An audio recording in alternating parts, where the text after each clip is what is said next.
Originaire de Bruxelles, Zidrou est un des scénaristes de bande dessinée les plus populaires. Il compte à son actif 53 séries et one-shots. Ses premiers succès auprès du grand public sont des séries de gags d'humour, L'élève du Cobu et Tamara. Par la suite, le scénariste se verra donner la possibilité d'explorer de nouveaux genres et univers, parfois bien loin de ses premières séries humoristiques. Il reprend également avec talent certaines séries de bande dessinée cultes, le temps d'un one-shot ou de manière durable, Ricochet, Spirou, Clifton, Chlorophylle, Les Tuniques Bleues, Léonard et La Ribambelle. Zidrou a travaillé avec de grands dessinateurs tels que Fournier, Wasterlin, Bercovici, Will, Gazzotti, Darras, comme avec de plus jeunes. Nous l'avons rencontré en janvier 2016 au très fréquenté Festival d'Angoulême. Certains albums dont il parle au futur sont donc parus depuis, Le Spirou de Franck P. ou le deuxième Ricochet. Jean Van Damme écrivait ses scénarios pour ses films de Largo Winch. Est-ce que vous souhaiteriez avoir une partie plus prenante sur les prochains films qui s'adapteront? Non, ou alors ce sera plutôt un scénario original, c'est-à-dire une idée originale. J'avais pensé adapter Lydie pour le cinéma, mais j'ai pas le temps déjà. Et ou alors une ancienne série, ça je pourrais éventuellement l'adapter, une ancienne série qui est arrêtée depuis longtemps, qui s'appelait Les Cannibales. Où là j'aimerais bien parce que le ton est très trash et tout, donc c'est un humour plutôt anglais qu'un humour franco-belge.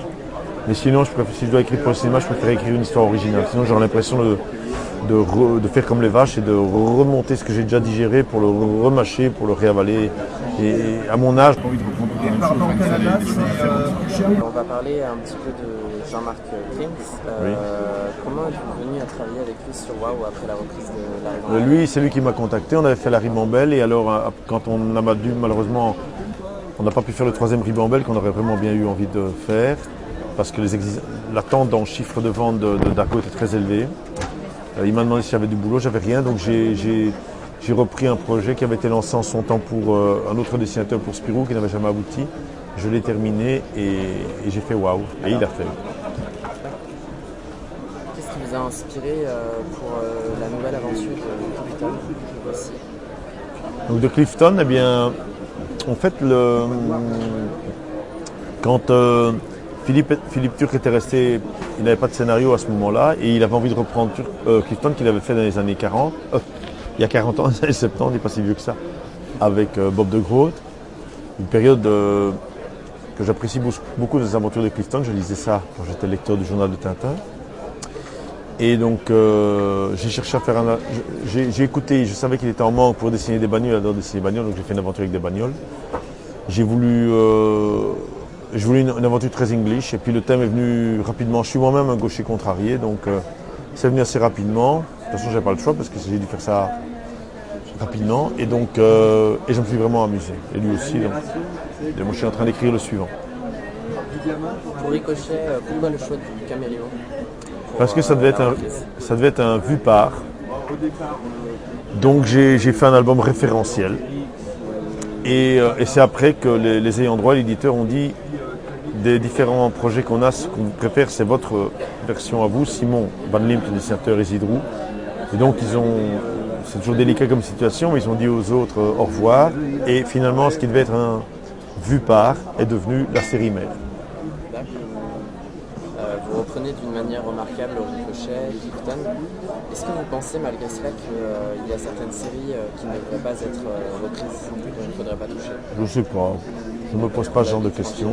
Parce que bon, en tout cas, il ne faut pas reprendre une série si tu ne t'amuses pas en la faisant. La Ribambelle, je me suis amusé, j'ai appris dessus. Je ne dis pas que c'est le scénario parfait, mais j'ai appris dessus. Il faut que je m'amuse. D'ailleurs, si je ne m'amuse plus, j'arrête. Oui, sauf si évidemment tu dois gagner ta croûte, c'est normal, toute force. Mais sinon, je ne pense pas.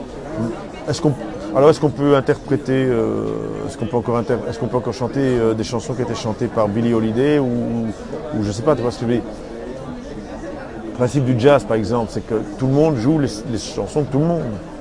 Si tu commences à te dire, oh mon Dieu, c'était Miles Davis qui jouait ça à la trompette, alors que tu ne joues plus jamais de la trompette. Tu vois ce que je veux dire. Donc il faut... La BD, ça a toujours été comme ça. C'est vrai qu'il y en a beaucoup pour l'instant, pour des tas de raisons. Mais... non, moi je ne me pose pas vraiment ce genre de questions, je pense. Soit c'est bien fait, soit pas bien fait. Si à un moment donné, il n'y avait pas Gigé qui avait repris Spirou, eh ben, il n'y aurait pas Franquin qui aurait repris Spirou à Gigé et on n'aurait pas eu des albums extraordinaires comme Une Marsupilami ou d'autres Spirou de Franquin. On va dire que c'est Franquin, mais c'est valable pour d'autres séries. C'est valable pour Batman, c'est C'est valable pour les pieds nickelés. Les pieds nickelés de Forton en son temps, c'est beaucoup mieux que ce qui avait été fait avant, etc. Donc ça peut être mieux, moins bien, on peut perdre l'âme, on peut réinventer. Mais je pense que c'est une fausse question. Et puis, il faut comprendre les éditeurs aussi. Ils ont 20 albums ou 21 albums de Clifton. Ils ont des intégrales. Mais ils essaient avec ça d'alimenter aussi leur fond, de faire tourner le truc.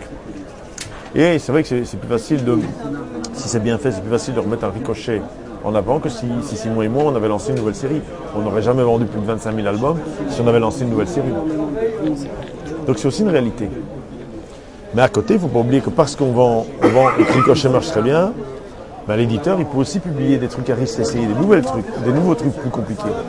Donc c'est pas... Alors, personne n'a le talent de personne. Mais alors à partir de ce moment-là, je veux dire... c'est très compliqué. Il y a des gens qui disent oui, mais on ne va pas refaire du faux Picasso, du faux Magritte. Mais la bande dessinée, c'est un autre art, c'est autre chose. Ouais.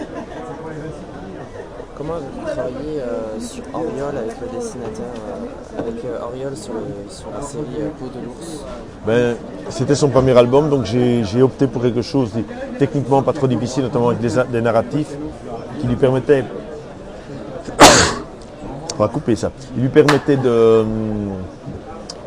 Non, c'est parce que je fais une allergie à Oriol. On prononce le mot Oriol. Donc, en fait, qui lui permettait de faire ses arts, de prouver son talent, sans lui mettre toutes les difficultés en même temps. Et voilà, puis il a voulu faire un truc, je lui ai fait, et puis maintenant, j'écoute ce qu'il veut, puis je lui écris son scénario, il dessine, et il y a un album qui sort l'année prochaine, je pense, je ne sais plus très bien, fin d'année, je crois début d'année prochaine, je sais plus. Et puis après, on fera encore autre chose, voilà. Ça se passe très bien. Au début, je l'ai beaucoup écolé.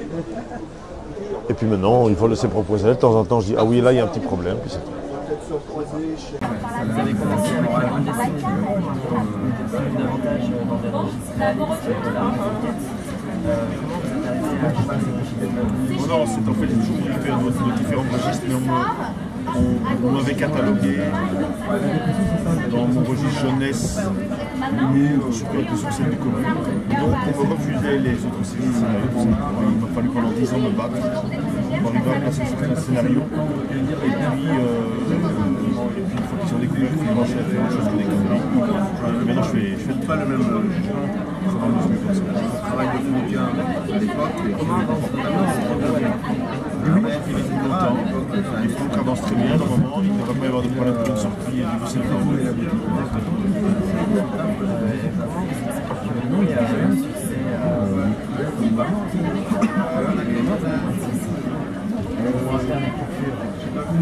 Comment expliquez-vous le succès de Tamara et l'élection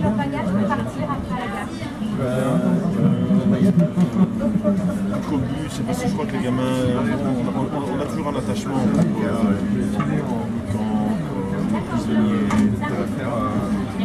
Puis je crois que les gamins ont senti qu'il y avait au-delà qu'il y avait un vrai sujet, c'est-à-dire derrière, on critique quand même le système éducatif. C'est cool. Et Tamara, je pense, a amené un ton un peu différent à son époque dans ses fonctions. Il y a une tonalité différente. C'est un sujet finalement paradoxalement qui en tout cas en Europe est qui n'a pas été abordé. Les adolescents de l'immigration qui ont des problèmes d'auto-estime, c'est pas ça qui va. C'est vrai que les lettres de c'est pas facile.